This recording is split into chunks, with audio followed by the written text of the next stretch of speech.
नमस्कार। मैं धनंजय कुमार द नागरिक में आपका स्वागत है। हमारे साथ हैं प्रफुल्ल कोलख्यान। प्रफुल्ल भाई नमस्कार, आपका स्वागत है। तो प्रफुल्ल भाई के साथ हर गुरुवार को हम कहानी पर चर्चा करते हैं और इस बार फिर हम प्रेमचंद की कहानी को ही लेकर के आए हैं। बड़ी चर्चित कहानी है उनकी, सवा सेर गेहूं। और ये कहानी जो है सवा सेर गेहूं, नाम से ही समझ लीजिए कि सवा सेर गेहूं कितनी यातनादायक रहा, ये इस कहानी का मूल है। और क्यों यातनादायक रहा? शंकर एक किरदार है जो किसान है, और एक पंडित जी है। दो मेजर किरदार है प्रेमचंद की कहानियों में। खास ये है कि किरदार कम होते हैं लेकिन पूरा समाज साथ रहता है। इस कहानी में भी वही है। किरदार मूलतः दो ही है, एक शंकर और एक पंडित जी।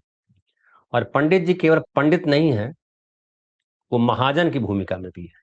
पंडित को ही महाजन बना दिया है इस कहानी में उन्होंने। एक ब्राह्मण और महाजन। महाजन आमतौर पे सोचते हैं तो बनिया समझ में आता है, लेकिन ये महाजन जो है यहाँ ब्राह्मण ही है। और सवा सेर गेहूं लिया था पंडित जी से शंकर ने, और उसकी भरपाई, उसको रिटर्न करना, इसको कहते हैं चुकता करने में उसको उम्र बीत गई उसकी, और चुकता नहीं हुआ। सवा सेर गेहूं कब जो है कई मन गेहूं में बदल गया, कितने पैसों में बदल गया, ये इस कहानी में है। और पंडित जी ने किस तरह से उसको लपेटा, शंकर को, और लोग का भय दिखा करके। इस लोक का भी भय है शंकर के पास, क्योंकि शंकर अनपढ़ व्यक्ति है, किसान है, मेहनती है, लेकिन जो धर्म है ना, उसके तले दबा हुआ है। उसको लगता है कि धर्म सबसे जरूरी विषय है, और धर्म के लिए अपनी जान जो है तलवार की धार पर चला देता है। ये इस कहानी में खास करके।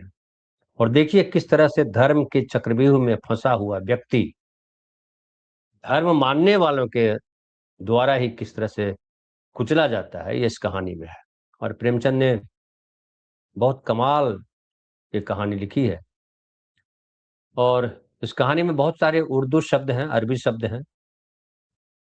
प्रफुल्ल भाई उन शब्दों को मेरा बताते चलेंगे। मेरा बहुत ज़्यादा अरबी शब्दों से मेरा वास्ता नहीं पड़ा है, इसलिए मैं बहुत ज़्यादा नहीं जानता हूँ। कई शब्द मुझे डिक्शनरी में ढूंढने पड़े प्रफुल्ल भाई। तो इस कहानी में ये है कि शुरुआत है, इसकी कहानी का शुरुआत ही मैं करता हूँ कि उन्होंने लिखा, किसी गांव में शंकर नाम का एक किसान रहता था।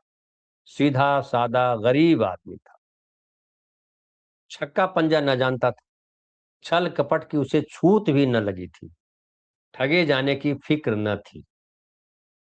और ठगे जाने की फिक्र नहीं इसलिए नहीं थी कि वो ईश्वर पे भरोसा करता था। उसको लगता था कि सब ईश्वर ही चलाता है, सब भगवान ही करता है। और ये था कि वो चरवन यानी चवेना भी न मिला तो पानी लिया, और राम का नाम लेकर सो रहा। ये उसकी दिनचर्या थी। मगर जब कोई मेहमान दरवाजे पर आ जाता तो उसे ये इस्तिगना का रास्ता तर्क देना पड़ता था।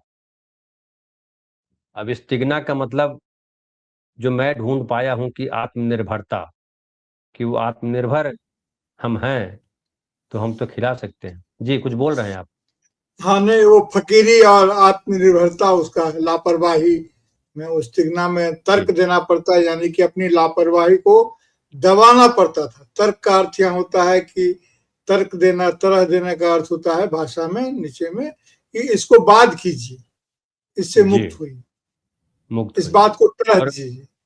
जी, उसके आगे है कि वो खुसूसन यानी खासकर खासकर जब कोई, खासकर जी, खास तौर पर खासकर जब कोई साधु महात्मा आ जाते थे तो उसे लाजिमन दुनियावी बातों का सहारा लेना पड़ता। खुद स्वाभाविक भूखा रूप सो सकता था, जी, मगर साधु को कैसे भूखा सुलाता? भगवान के भगत जो ठहरे, तो बेहद ईश्वरवादी व्यक्ति है। समाज ने जो, समाज में जिस तरह का भाव है उसके अंदर है, उसके अंदर कितना सीधा साधा है। और कहानी है, यहाँ से आगे बढ़ाते हैं हम कि एक रोज शाम को एक महात्मा ने आकर उसके दरवाजे पर डेरा जमा दिया। चेहरे पर जलाल था, जलाल मतलब तेज आभा, पीतांबर गले में। अब साधु महात्मा का जो है फुल्लू भाई, प्रेमचंद जी ने वर्णन किया है, कैरेक्टर खड़ा किया है जो, एक तो खड़ा कर दिया कैरेक्टर सबसे पहले किसान का कि कितना सीधा साधा है, गरीब है। अब दूसरा कैरेक्टर है जो महात्मा का कैरेक्टर बनाया है, ये पंडित का कैरेक्टर नहीं है।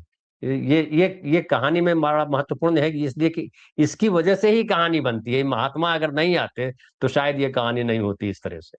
सही खैर, बात। एक रोज शाम को एक महात्मा ने आकर उसके उस दरवाजे पर डेरा जमा दिया। चेहरे पर जलाल था, पीतांबर गले में, पीला कपड़ा, जटा सर पर, पीतल का कमंडल हाथ में, खड़ाऊं पैर में, ऐनक आंखों पर।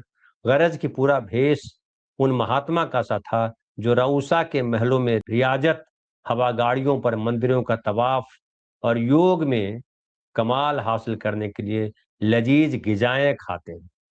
अब ये सब मेरी समझ से भी बहुत सारे शब्द बाहर हैं। घर में जौ का आटा था, वो उन्हें कैसे खिलाता? मतलब वो बहुत बढ़िया सब खाते हैं, कितना अच्छा है, साधु महात्मा है ये, उस आदमी ने सोचा। जौ की रोटी कैसे खिलाता? जौ उसके पास था, किसान था तो जौ था। जमानाए कदीम में जौ की ख्वाह कुछ अहमियत रही हो, मगर जमानाए हाल में जौ की खुरीस महात्मा लोगों के लिए शकील और देर हजम हुई है। बड़ी फिक्र हुई कि महात्मा जी को क्या खिलाऊं। आखिर तय किया कि कहीं से गेहूं का आटा उधार लाऊं।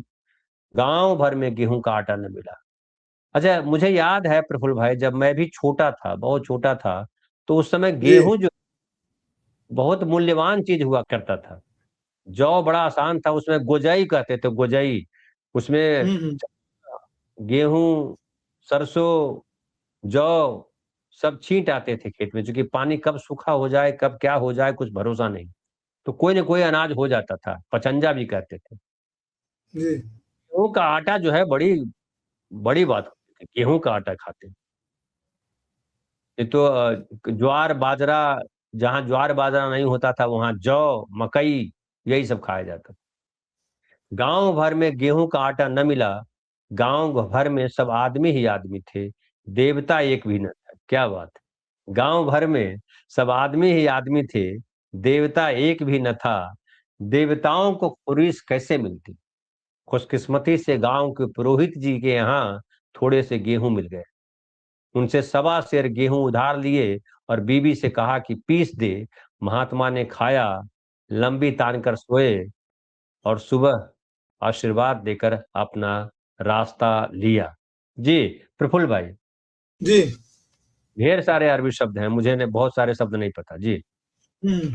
असल में आपके पास जो अनुवाद का पाठ है, इस प्रेमचंद अभी तो मान लीजिए कि ये कॉपीराइट फ्री का मामला है, तो लोगों ने अलग अलग ढंग से अपना वो ये उर्दू फारसी में प्रेमचंद लिखते थे, और प्रेमचंद की पढ़ाई लिखाई उसी में थी, उसी में उनकी दक्षता थी। लेकिन उन्होंने कभी चर्चा करेंगे इस बात की कि किस प्रकार से वो हिंदी में आए और क्यों आए, क्या हुआ था, ऐतिहासिक घटनाएं। इतिहासकारों ने इसकी बहुत सही व्याख्याएं नहीं दी है, लेकिन प्रेमचंद के प्रसंग से ही हम इसको जान सकते हैं उसके पीछे क्या कारण रहे।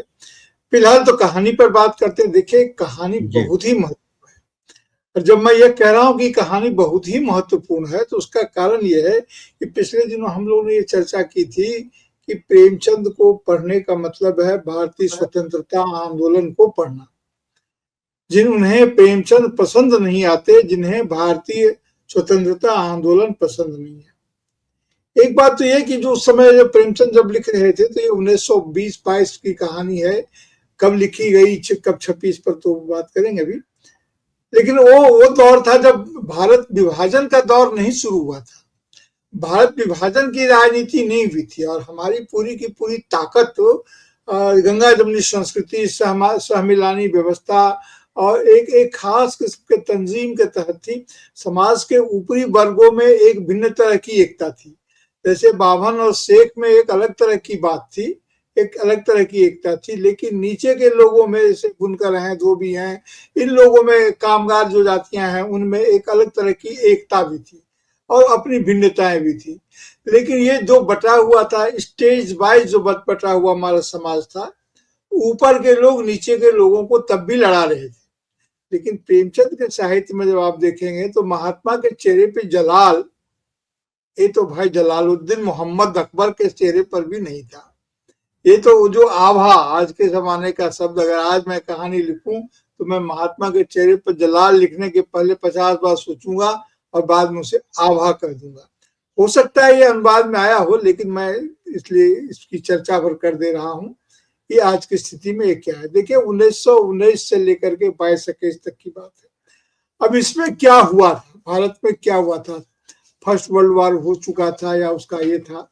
और इस बात को हमेशा याद रखना चाहिए कि महाजनी सभ्यता, प्रेमचंद ने एक लेख लिखा था 1919 में, महाजनी सभ्यता, और बाद में हमारे कवि गुरु रविन्द्रनाथ टैगोर ने लिखा था सभ्यता का संकट।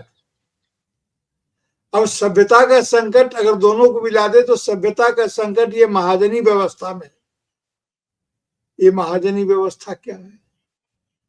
हालांकि उन्होंने 20 से 21 साल बाद लिखा था रविन्द्रनाथ टैगोर ने उस बात को, 1942 वर्ष के आसपास में लिखा था।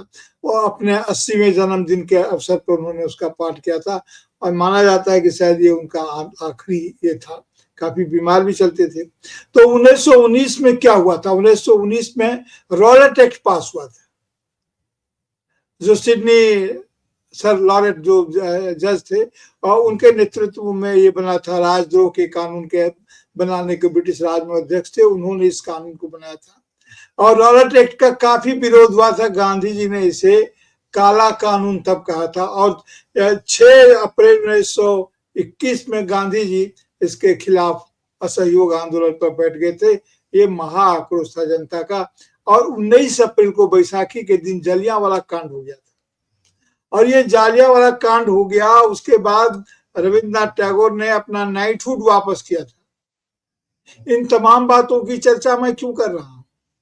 इसलिए कर रहा हूं कि हमारी राष्ट्रीय धारा से, हमारे शोषण से ये मिला हुआ चीज है। प्रेमचंद लिखते हैं, मर्यादा पत्रिका में ये छपी थी ये कहानी, शायद अब 1920-21 में जब भी छपी हो, डेट तो मतलब उसी दशक या उसी के आसपास में छपी थी। उसमें वो लिखते हैं महाजन शब्द, किसान का खून चूसकर महाजन मोटे हो रहे हैं, सवा सेर गेहूं उधार देकर पुश्तों को गुलाम बना लेते हैं, धर्म का ढोंग सभ्यता नहीं लूट है।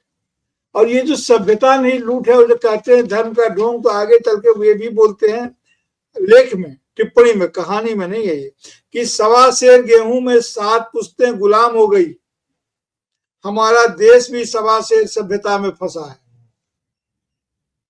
ये टिप्पणी में लिखते हैं, जो उनकी मर्यादा पत्रिका में अलग से महाजनी सभ्यता में ये टिप्पणी। तो ये जो है कि सवा सेर, अब इसको पकड़िए, ये सवा सेर सभ्यता, ये सवा सेर सभ्यता क्या है? हमारे यहाँ आप जानते हैं ₹1 सवा सब चलता है, वो एक धार्मिक संख्या बन, बिल्कुल, वो एक धार्मिक संख्या बन जाती है। पर यही सफलता से प्रेमचंद इसमें लिखते हैं कि ये जो धर्म और कानून दोनों ही राजनीति के मुखौटे हैं और ये जब चाहे तब इसका इस्तेमाल कर लेते हैं।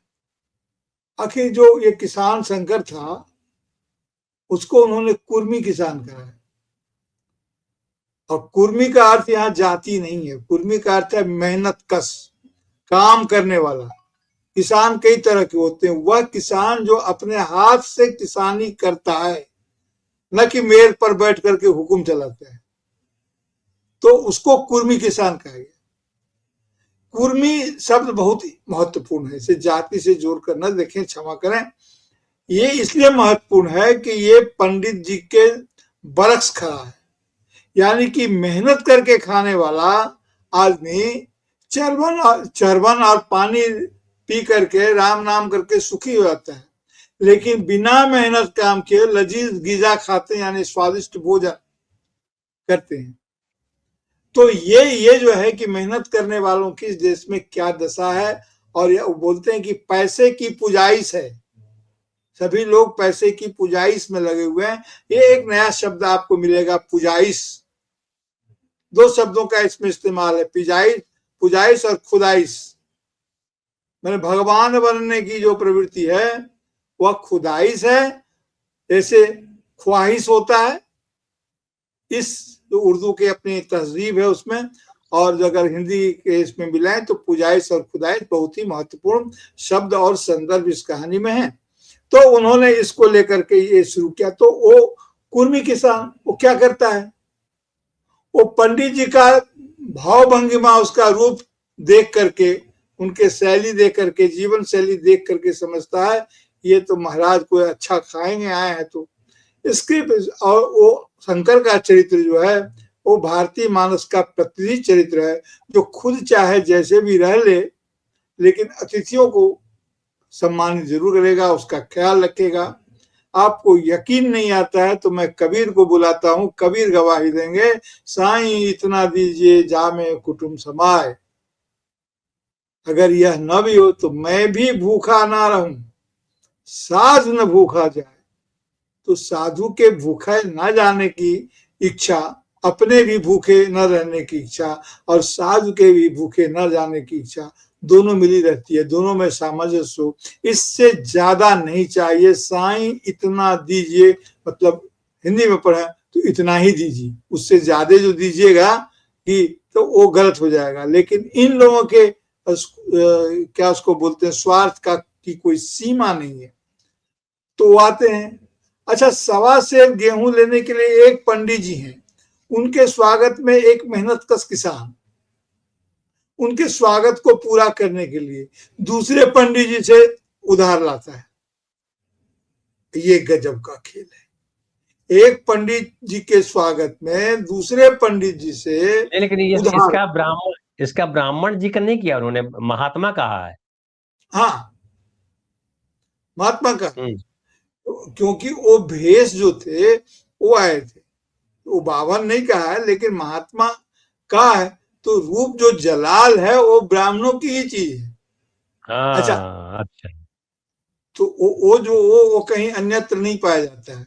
और ये राम कथा से लेकर के सभी जगह पर विप्र रूप धर के जो लोग चलते हैं वो समाज में क्या क्या गुल खिलाते हैं, ये रामायण में भी जाहिर है, यहाँ भी जाहिर है।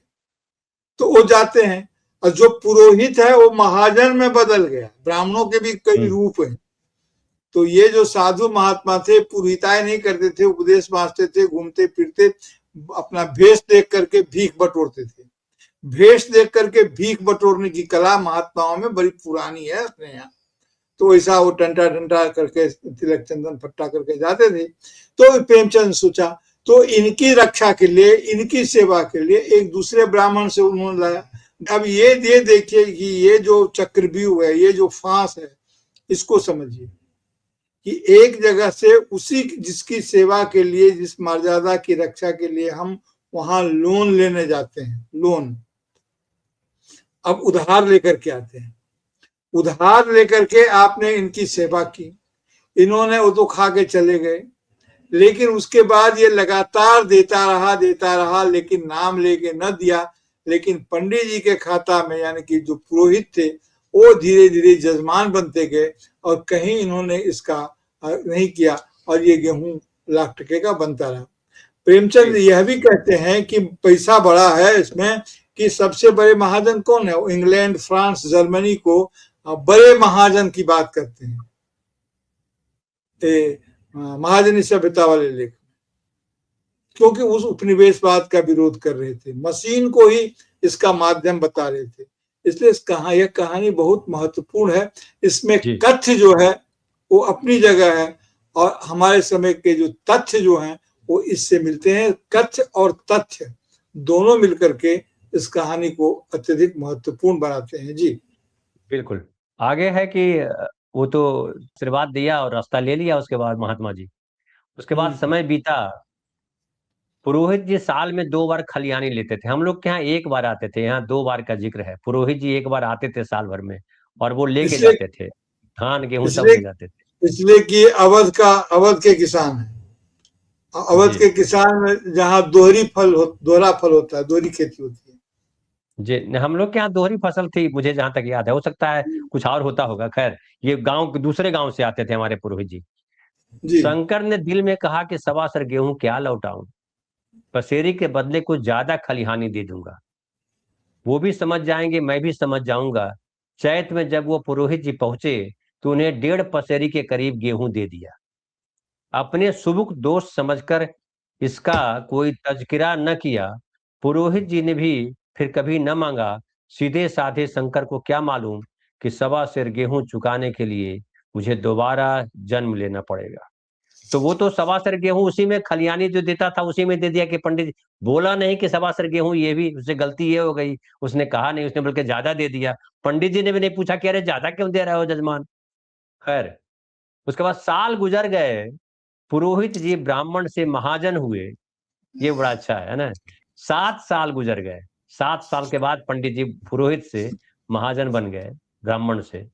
और शंकर किसान से मजदूर हो गया। क्या बात है। पुरोहित जी ब्राह्मण से महाजन हुए और शंकर किसान से मजदूर हो गया। उसका छोटा भाई मंगल उससे अलग हो गया था। एक साथ रहकर दोनों किसान थे, अलग होकर दोनों मजदूर हो गए थे। तो यहाँ ये भी मुझे लग रहा है प्रफुल्ल भाई कि जी पंडित जी तो बिना मेहनत किए पोथी पतरा बांच करके फलाना बता करके महाजनी करके महाजन होते चले गए, और ये गरीब आदमी मेहनत करके भी नहीं उबर पाया, और अपने छोटे भाई से भी इसका बंटवारा हो गया। और उसके बाद दोनों किसान थे, अलग होकर दो मजदूर हो गए। खेत बट गया। अब 8 बीघा खेत था या 10 बीघा खेत था, दो भाई में बट गया तो 5-5 बीघा बीघा चल बचा। अब 10 बीघा में तो जीवन चल नहीं रहा था, 5 बीघा में कहां से जीवन चलता। जी। तो ये इसमें कुछ मैसेज कहना चाहते हैं या हम आगे बढ़े। नहीं, इसमें बहुत बड़ा मैसेज है। और मैसेज ये है कि आपको मैं एक सिर्फ संदर्भ याद दिलाता हूं, प्रेमचंद की कहानी है मुक्ति मार्ग। जिन लोगों ने पढ़ी होगी या आपके ध्यान में होगा ही, मुक्ति मार्ग में क्या होता है। मुक्ति मार्ग में भी किसान मजदूर बनता है, यानी कि किसान जिसके पास जमीन और अपने देह के अलावे कुछ नहीं होता है। अच्छा, एक बात आप जानते हो कि मार्क्सवादी चिंतन में भी किसान को कोई किसी क्लास में नहीं गिना जाता है। उनको भूदास के रूप में ही समझा जाता है कि जमीन से बंधे हुए हैं, क्योंकि ये जो वर्ग होता है, वर्गीकरण जब वो करते हैं सर्वहारा, तो सर्वहारा में किसान नहीं पड़ता है। तो अब इसमें किसान में दो, किसान और मजदूर की बहुत बात होती है, लेकिन दोनों के फर्क को थोड़ा समझना होगा। किसान सृजन करता है, यानी कि आइडेंटिटिकल प्रोड्यूस करता है, रीन्यूएबल आज की शब्दावली में पुनर्नवीकृत करता है प्रकृति को, रिन्यू करता है, यानी कि धान से धान पैदा करता है। सृजन, लेकिन मजदूर सृजन नहीं, निर्माण करता है। वह मकान बनाता है, वह सामान बनाता है। उस सामान से फिर सामान नहीं बनता है। ऐसा नहीं कि वो कुर्सी से कुर्सी बनाता है, लेकिन सही बात। किसान धान बहुत से बढ़िया। धान बनाता है। तो ये जो, और प्रेमचंद यहां लिखते हैं किसान से मजदूर होने की कथा, यानी कि जो सृजन करता था, जो एक चीज को और बढ़ा सकता था, जो रीन्यूएबल पुनर्नवीकृत करने की जो प्रतिभा थी, वह निर्माण में लग गई और वह स्टेगनेंट प्रोडक्शन में लग गई। बिल्कुल एक सही। डायनामिक प्रोडक्शन से अधिक बहुत वो बढ़िया। प्रतिभा वहां पर खप गई। बहुत बढ़िया। तो ये लगातार ये इस बात को करते रहे हैं, और प्रेमचंद बहुत। इस बात को बहुत अच्छी तरह समझते थे। मुक्ति मार्ग में भी ठीक यही हुआ है। और इसके आधार पर वो जो भाई लोग होते हैं, जो समाज में समवर्ग शत्रुता, वर्ग शत्रु जिसको बोलते हैं मार्क्सवादी शब्दावली में, अपने ही क्लास के लोग आपके शत्रु हो जाएंगे और अपर क्लास के मित्र हो जाएंगे। तो ये जो समशत्रु है, यानी कि समान वर्ग में शत्रु, अपना भाई ही शत्रु है। गोदान में देखिए ना कि क्या हुआ, किसने जाहिर, मुक्ति मार्ग में भी यही होता है। तो कहने का मतलब मेरा ये है कि प्रेम, ये बहुत महत्वपूर्ण कहानी है कि किसानों के मजदूर बन जाने की प्रक्रिया को प्रेमचंद वहां रेखांकित करते हैं। और ऐसा लगने लगता है कि किसानी से अधिक मजदूरी में सुरक्षा है आर्थिक। ऐसे बहुत सारे, जैसे गोबर अधिक प्रगतिशील हो जाता है होरी से। क्यों? क्योंकि अब देखिए कि निर्माण में सुनिश्चित आमदनी होती है, वेतन होता है, और सृजन में एक जोखिम हमेशा लदा रहता है। इसलिए प्रेमचंद ने कहा था कि किसान का जीवन प्रकृति के साथ अस्थाई सहयोग है, और माफ कीजिएगा, मजदूर का जीवन प्रकृति के साथ अस्थाई विरोध के साथ है। तो पर्यावरण का जितना भी संकट है वो किसानी से नहीं, मजदूरी से पैदा होती है। जी, मैं बिल्कुल सही। किसी अति पर नहीं जा रहा हूं, लेकिन मैं ये कह रहा हूं कि सृजन और निर्माण में अगर यह नहीं होगा, संतुलन नहीं होगा, तो बहुत दिक्कत है। आज की स्थिति क्या? आज की स्थिति यह है, ये विनाश को ही विकास का नाम दे रहे हैं। यानी कि विकास तो एक आंतरिक प्रक्रिया है, उसको नहीं, बाहरी प्रक्रियाओं से विकास को सुनिश्चित कर रहे हैं। तो ये इस कहानी में ये फर्क है। और वो दिखाते हैं कि अच्छा, दूसरी बात, एक सेकंड, और दूसरी बात ये कि ये जो पैसे से पैसा कमाने वाला लोग तर्क है, वह धान से धान कमाने जैसा नहीं है। धन से धन कमाना एक दूसरे प्रकार का शोषण है, और धान से धान कमाना एक दूसरे प्रकार का सृजन है। तो सृजन और शोषण के अंतर को भी यहाँ भी देखना चाहिए कि पुरोहित जी जो थे, बहुत बढ़िया है जी बिल्कुल सही कह रहे, वो आगे है जी, बिल्कुल जी। बहुत बढ़िया आपने रखा है, धन से धन कमाना और धान से धान कमाना, वहाँ प्रकृति को जुड़ना पड़ता है, और यहाँ प्रकृति नहीं, समाज की पूरी व्यवस्था आपकी जुड़ती है जी, मजबूरी जुड़ती है इसमें। 7 साल गुजर गए, एक दिन शंकर मजदूरी करके लौटा तो रास्ते में पुरोहित जी ने टोक कर कहा, शंकर कल आके अपने बीज बैंक का हिसाब कर ले, क्योंकि अब वो किसान रहा नहीं, अब तो मजदूर हो गया है।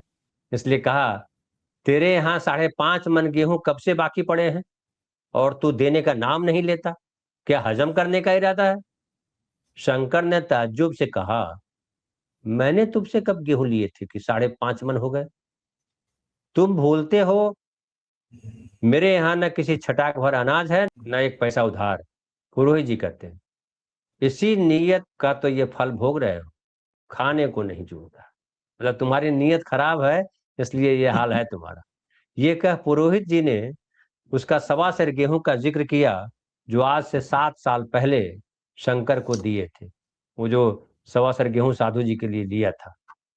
उसके बाद आगे जाकर के कहता है, पुरोहित जी कहते हैं, हम कहानी को थोड़ा फास्ट लेके चल रहे हैं, जो हमारे पाठक है जी वो पढ़ लेंगे। पुरोहित जी कहते हैं कि लेखा जौ जौ बक्की 100 कहावत कहते हैं, लेखा जौ जौ और बक्की 100 तुमने जो कह दिया होगा, खलिहानी में दिया होगा, उसका कोई हिसाब नहीं, चाहे 1 की जगह 4 पसेरी दे, तुम्हारे नाम ही में 5.5 मन लिखा हुआ, जिससे चाहे हिसाब लगवा लो, दे दो तो तुम्हारा नाम काट दूं, नहीं तो बढ़ता रहेगा। ऐसा पंडित जी ने कहा। उसके बाद शंकर ने कहा, पांडे क्यों एक गरीब को सताते हो? मेरे खाने का ठिकाना नहीं, इतना गेहूं किसके घर से दूंगा? पुरोहित ने कहा, जिसके घर से चाहो लाओ, मैं छटाक भर भी न छोड़ूंगा। यहाँ न दोगे तो भगवान के घर तो दोगे। शंकर कांप उठा। ये भी बड़ा दिलचस्प है। शंकर कांप उठा, हम पढ़े लिखे लोग होते तो कह देते। प्रेमचंद कह रहे हैं कि शंकर कांप उठा, हम पढ़े लिखे लोग होते तो कह देते, अच्छी बात, ईश्वर के घर ही दे देंगे। वहां की तूल यहाँ से कुछ बड़ी तो न होगी, कम से कम इसका कोई सबूत हमारे पास नहीं, फिर उसकी क्या फिक्र। मगर शंकर इतना अक्लमंद, इतना चालाक न था। एक तो कर्ज, वो भी ब्राह्मण का, बही में नाम रहेगा तो सीधे नरक में जाऊंगा। इस ख्याल से ही उसके रोंगटे खड़े हो गए। बोला, महाराज तुम्हारा जितना होगा यहीं दूंगा, ईश्वर के यहाँ क्यों दूं? इस जन्म में तो ठोकर खा ही रहा हूं, उस जन्म के लिए क्यों कांटे बोऊं? देखिए, ये जो पुनर्जन्म की कथा में कैसे पिसता आदमी, वो यहाँ वर्णन किया है। आप तो विस्तार देंगे ही, मगर ये कोई न्याय नहीं है। तुमने राई का पर्वत बना दिया। ब्राह्मण होके तुम्हें ऐसा नहीं करना चाहिए था। उसी घड़ी तकाजा करके लिया होता तो आज मेरे ऊपर बड़ा बोझ क्यों पड़ता? 7 साल के बाद पंडित जी ने मांगा ना, 7 साल तक कोई चर्चा भी नहीं की, और उसने मान लिया था कि हमने तो दे दिया। मैं तो दे दूंगा, लेकिन तुम्हें भगवान के यहाँ जवाब देना पड़ेगा, ये कहा। अब पुरोहित ने बड़ा क्या कहा सुनिए। वो पुरोहित ने कहा, वहां का डर तुम्हें होगा, मुझे क्यों होने लगा? वहां तो सब अपने ही भाई बंद, ऋषि मुनि सब तो ब्राह्मण ही हैं। कुछ बने बिगड़ेगी संभाल लेंगे, तो कब देते हो? शंकर ने कहा, मेरे पास धरा तो है नहीं, किसी से मांग चांग कर लाऊंगा तभी दूंगा जी। हाँ, तो ये जो पुनर्जन्म है, पुनर्जन्म की एक ऐसी व्याख्या देखिए, रिकार्नेशन अंग्रेजी में बोलते हैं। ऐसा नहीं कि पुनर्जन्म सिर्फ भारत के ही लोगों ने कल्पित किया। लेकिन बाकी जहाँ पर प्लेटो वगैरह के समय में उधर जब हुआ था, एथेंस वगैरह में जब कल्पित किया, तो बहुत जल्दी उन लोगों ने उससे अपना पिंड छुड़ा लिया। लेकिन भारत के लोगों ने उसको बहुत एक आर्थिक, राजनीतिक, सामाजिक वर्चस्व के औजार के रूप में उसका इस्तेमाल करना शुरू कर दिया, और वो अब तक कर रहे हैं। और हजारी प्रसाद द्विवेदी जो बड़े साहित्य की व्याख्या करते थे, मैंने कभी लिखा था, उस पर अलग बात है। हाँ, कि कौन, कबीर का दोहा है, कौन कुमति तो है लागे पड़े, कौन कुमति तो है लागे पड़े।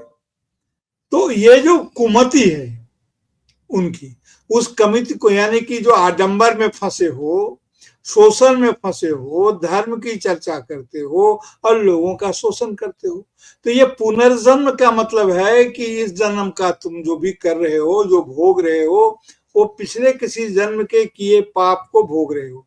इसलिए इस जन्म को सुधारने के लिए अच्छे काम करो। अच्छे काम करने का मतलब यह हुआ कि वर्ण व्यवस्था का पालन करो और उसी अनुसार अपने काम करो। वर्ण विद्रोही न बनो और उन लोगों का सम्मान करो जो लोग समाज में मुफ्त का खाकर मोटा रहे हैं।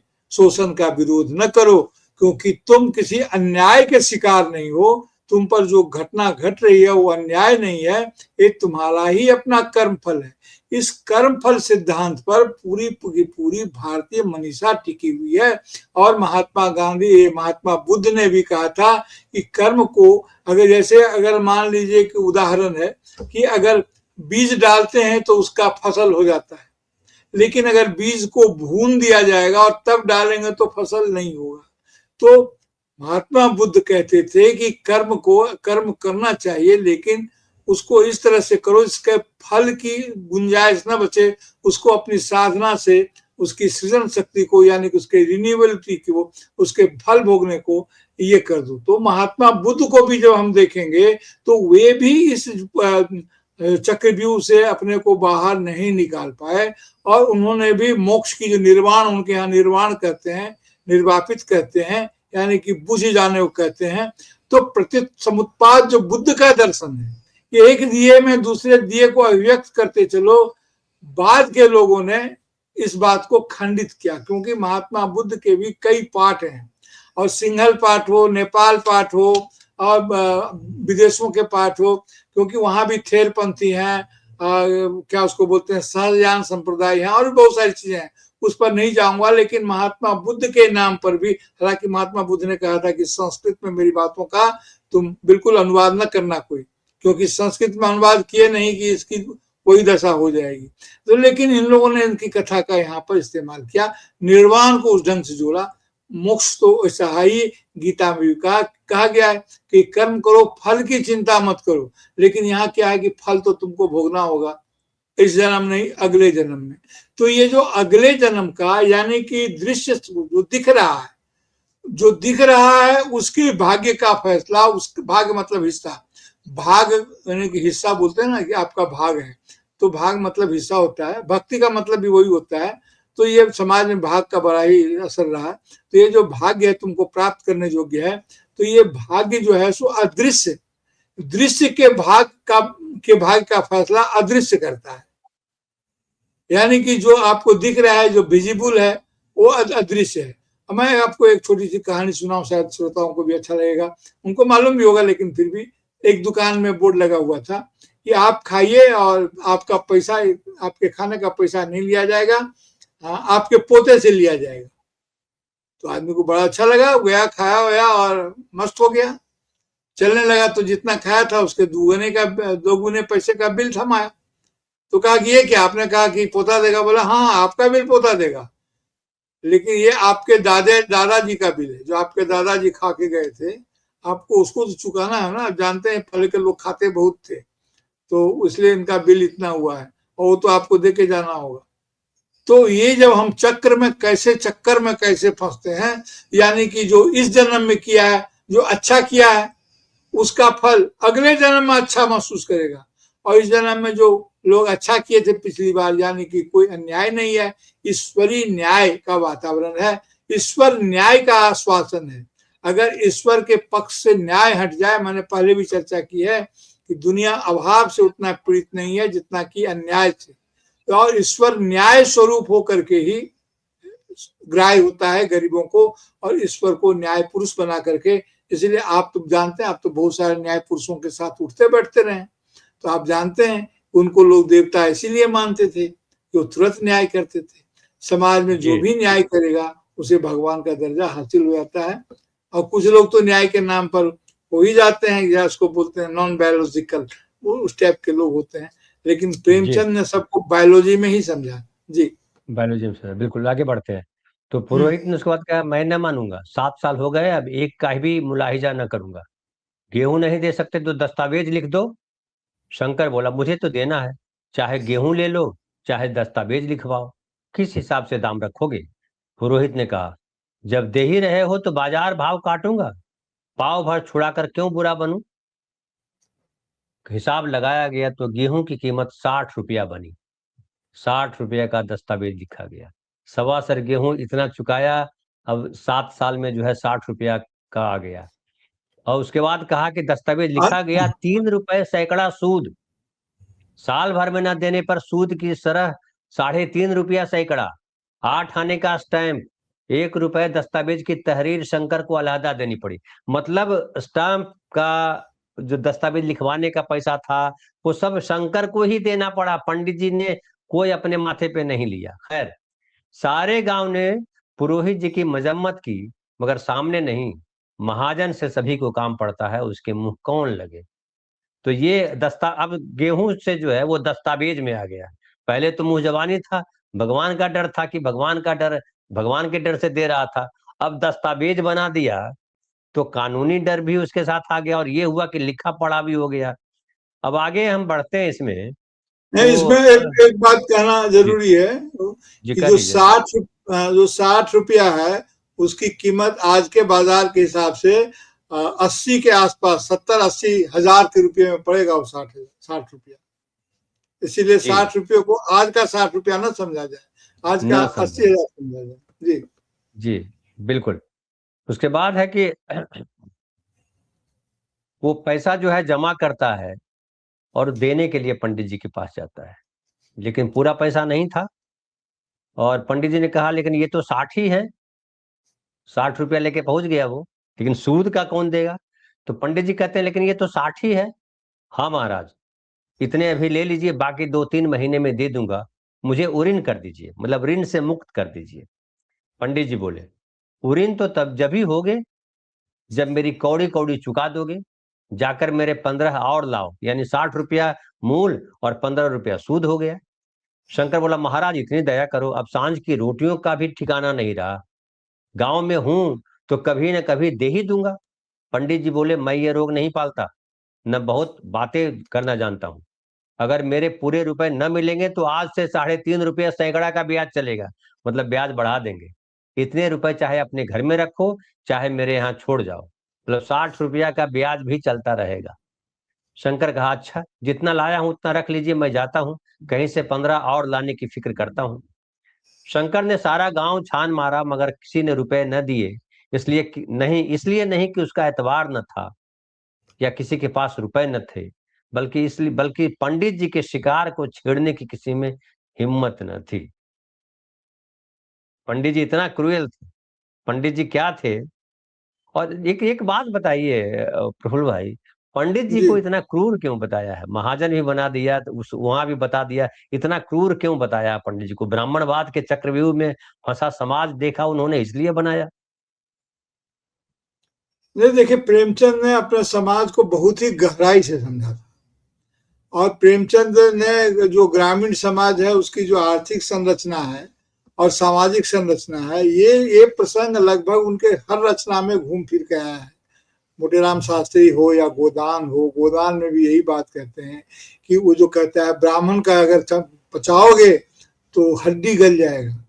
जब गोबर विरोध करता है होरी का कि नहीं देंगे, हम देख लेते हैं ये क्या करेंगे, तो होरी यही कहता है कि ब्राह्मण का जो वो कह के जाते हैं, दातादीन कह के जाते हैं, तो कि अगर इसको पचाओगे तो तुम्हारा हड्डी गल जाएगा। इसी बात को दोहरा देता है बेटे के सामने, और बेटा के नहीं चाहने पर भी उस कर्ज को मिटाने के लिए आगे बढ़ता है। कहने का मतलब ये है कि ये एक ऐसा प्रसंग है जिसको प्रेमचंद ने बहुत गहराई से देखा था। अच्छा, प्रेमचंद जो जिस समाज से आते थे, जाति में जो कैस्ट समाज था, वो लिखने पढ़ने में वो मुस्लिम आगमन के बाद जो अरबी फारसी पढ़ने वालों में वो सबसे आगे रहे। जैसे अंग्रेजी पढ़ने में बंगाली समाज और दक्षिण के समाज आगे आगे रहे, उनका विकास हुआ। भाई कलकत्ता में शहर के आसपास अगर आपका 1 एकड़ जमीन है, 10 बीघा जमीन है या छटाक भर जमीन है, तो उसकी कीमत अलग है। और मगध में है या मधुबनी में है तो उसकी कीमत अलग है, क्योंकि अपना उनका लोकेशन उस ढंग से विकसित हुआ। ये हिंदी प्रदेश 1857 का ऋण आज भी चुका रहे हैं, जबकि यहाँ पर बहुत सारे लोग अंग्रेजों के करीब भी आए, विद्रोह भी किया, करीब भी आए, तो हम पिछड़ते गए, वो अलग अलग प्रसंग है। लेकिन जिस अवध की वो चर्चा कर रहे हैं, वो कभी भी उसको अवध के ही किसान कहते हैं। और ये उन्होंने उसमें भी लिखा, अवध के 2 गांव हैं, जिला का नाम बताने की जरूरत नहीं है, एक गोदान में बोलते हैं। और उस पर कभी चर्चा करेंगे तो दूसरे ढंग से करेंगे, ऐसा क्यों कहा था। तो हमेशा जनपद की चर्चा करते हैं। तो ये जो जनपदीय चेतना है और उसकी जो किसान के पराक्रम से और उसके मजदूर बनने से जुड़ता है, तो उसमें हमें देखना होगा कि वहां पर क्या आर्थिक गतिविधि हो रही थी। तो वहां जो पंडित समाज थे इनका, क्योंकि इनके पास अपना कुछ नहीं था, पंडितों के पास धर्म के अलावे कुछ नहीं था, इसी का भय दिखा करके सारा काम करते थे। जबकि दूसरे जो जमींदार थे, कम से कम उनके पास जमीन था, संपत्ति थी, हथियार था, और वो उससे लड़ाई लड़ते थे। ये लेकिन अपने धर्म को ही आधार बना, इसीलिए प्रेमचंद ने इनको अधिक गहराई से देखा और इनके इस ये भी है कि सबसे, मुझे लगता है ये भी है कि समाज सबसे ज्यादा धर्म के चक्रव्यूह में ही फंसा हुआ था। जो पिछली कहानी में भी था कि वो खुद ही कह रहा है कि अरे उनसे जो हो गया तो हमारे ही पूर्व जन्म के पाप थे या हमारे भी बुरे कर्म थे, इसमें भी वही कहानी में है। तो वो चक्रव्यूह में फंसा आदमी जो है, अब कह रहा है कि जब सर पर कर्ज का बोझ ही लदना है तो क्या मन भर और क्या सवा मन का, उसकी हिम्मत पस्त हो गई।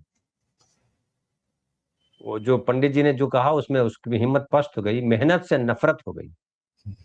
उम्मीद ही हौसला की पैदा करने वाली है।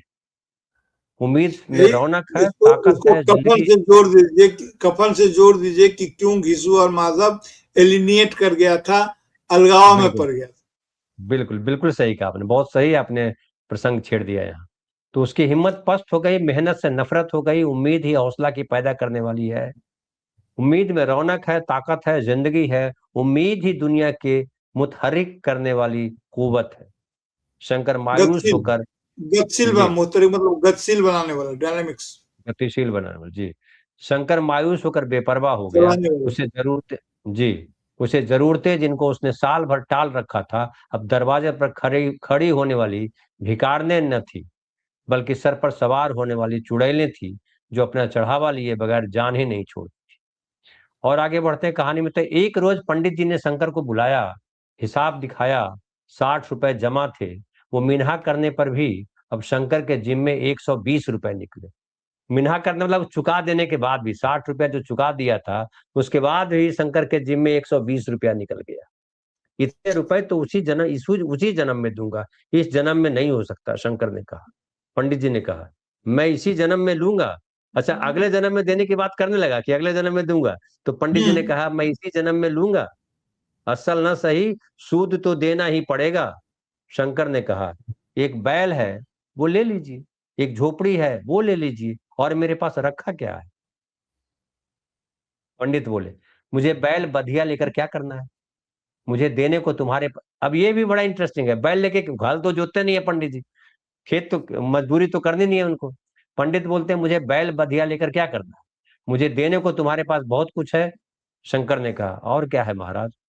पंडित ने कहा कुछ नहीं है, तुम तो हो, आखिर तुम भी तो कहीं मजदूरी करने ही जाते हो, मुझे भी खेती के लिए एक मजदूर रखना ही था। अच्छा, ये भी खेती कर रहे थे कुछ, मुझे भी खेती करने के लिए एक मजदूर रखना ही पड़ता है, खुद नहीं करते करवाते हैं। सूद में तुम हमारे यहाँ काम किया करो, जब सुविधा हो असल भी दे देना। सच तो ये है कि अब तुम दूसरी जगह काम करने के लिए जा भी नहीं सकते, जब तक मेरे रुपये न चुका दो।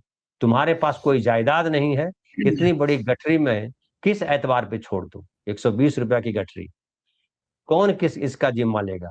तुम मुझे महीने महीने सूद दिए जाओगे, और कहीं कमाकर जब तुम मुझे सूद भी नहीं दे सकते तो असल की कौन कहे? शंकर ने कहा, महाराज, सूद में तो काम करूंगा और खाऊंगा क्या? पंडित ने कहा, तुम्हारी घरवाली है, लड़के हैं, क्या वो हाथ पैर कटा बैठेंगे? तुम्हें आज से जौ रोज चरवन के लिए दे दिया करूंगा, ओढ़ने के लिए साल में कंबल पा जाओगे, एक सलूका भी बनवा दिया करूंगा, और क्या चाहिए? ये सच है कि और लोग तुम्हें 6 आने रोज देते हैं, लेकिन मुझे ऐसी गरज नहीं है। मैं तुम्हें अपने रुपए भराने के लिए रखता हूँ। शंकर ने कुछ देर तक गहरे सोच में पड़े रहने के बाद कहा, महाराज, ये तो जन्म भर की गुलामी हुई। पंडित जी ने कहा, गुलामी समझो चाहे मजूरी समझो, मैं अपने रुपए भराए बिना तुम्हें छोड़ूंगा नहीं। तुम भागोगे तो तुम्हारा लड़का, हाँ, और जब कोई न रहेगा तब की बात दूसरी है। जब लड़का रहे, अब लड़के पे भी निशाना लगा दिया।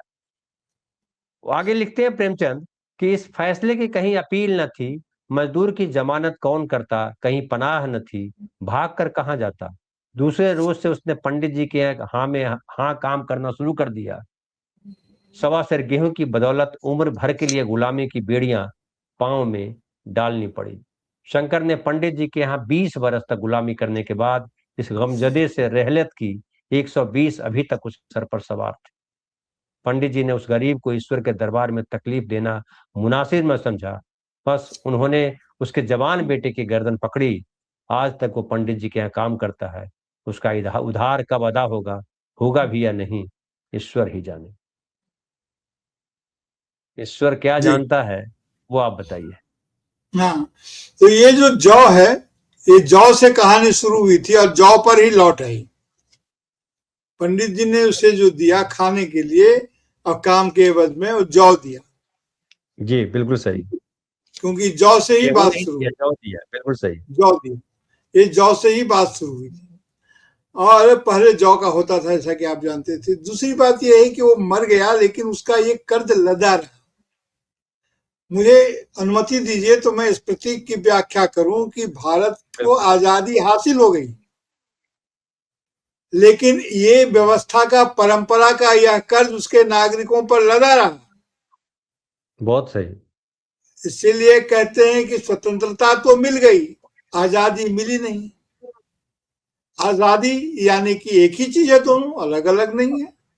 लेकिन सामाजिक स्तर पर नीचे में जाकर के सभी नागरिकों को उऋण नहीं हुए। उस समय जो किसान कर्ज में फंसे हुए थे, उन किसानों की कर्ज माफी नहीं हुई। और मैं आपको एक बात और बता दूं, समय नहीं है लेकिन फिर भी 1 मिनट में, कि पहले जो इस देश में वकीलों के साथ किसान आंदोलन में खड़े थे, और आपके गया जिले से किसानों का बहुत बड़ा आंदोलन हुआ था। राहुल सांकृत्यायन, नागार्जुन तक छपरा में गिरफ्तार किए गए, जेल गए। और इनके सहजानंद सरस्वती का पूरा व्यक्तित्व ही उसका है कि किसान आंदोलन के नेता के रूप में जाने जाते हैं। तो वो दौर था। लेकिन जब कांग्रेस, जब चुनाव की बारी आई, तो जो इस देश के पूंजीपतियों ने कहा कि जो खर्चा होगा, खर्चा देने के लिए लोग आगे नहीं आए, और कांग्रेस के पास इतना धन नहीं था। तो सेकेंड लाइन, थर्ड लाइन के लीडरशिप आकर के वो कैंडिडेट उम्मीदवार बने, और किसान नेतृत्व धीरे धीरे पीछे हो गया। किसान की हिसाब से अर्थनीति बनी नहीं। चौधरी चरण सिंह ने इस पर बहुत लिखा, पढ़ा, बोला, समझा, लेकिन स्थिति जस की तस बनी हुई है। आज भी किसानों की आमदनी बढ़ती नहीं है। किसानों के बच्चे भी होते हैं, खेती करें, किसानों की एक अलग समस्या है। संक्षेप में समय कम है तो इतना कह दूं कि आजादी तो मिल गई, लेकिन वह बोझ लदा ही रहा। गुलामी मर गई, लेकिन आजादी बनी नहीं। बैल बधिया का अर्थ होता है, बैल जो परिश्रम करता है वह बांझ होता है, बधिया का होता है बांझ, बांझ कर दिया जाता है। कांडकोष निकाल दिया जाता है, वो संतान उत्पत्ति का वो उसमें नहीं रहता है। बिल्कुल सही, जी जी बहुत सही, बहुत बढ़िया, वो भी शब्द की व्याख्या आपने की। और ये भी है कि ये ब्राह्मणवाद से मुक्ति नहीं मिली। आजादी तो मिल गई देश को, लेकिन ब्राह्मणवाद से मुक्ति नहीं मिली। पूर्व जन्म, अगला जन्म, पिछला जन्म, उसमें अटका ही रह गया इंसान। ये सबसे खास है। तो बहुत बहुत धन्यवाद प्रफुल्ल भाई, और हमारे साथ जो आप सब सुन देख रहे हैं, आप सबका भी आभार।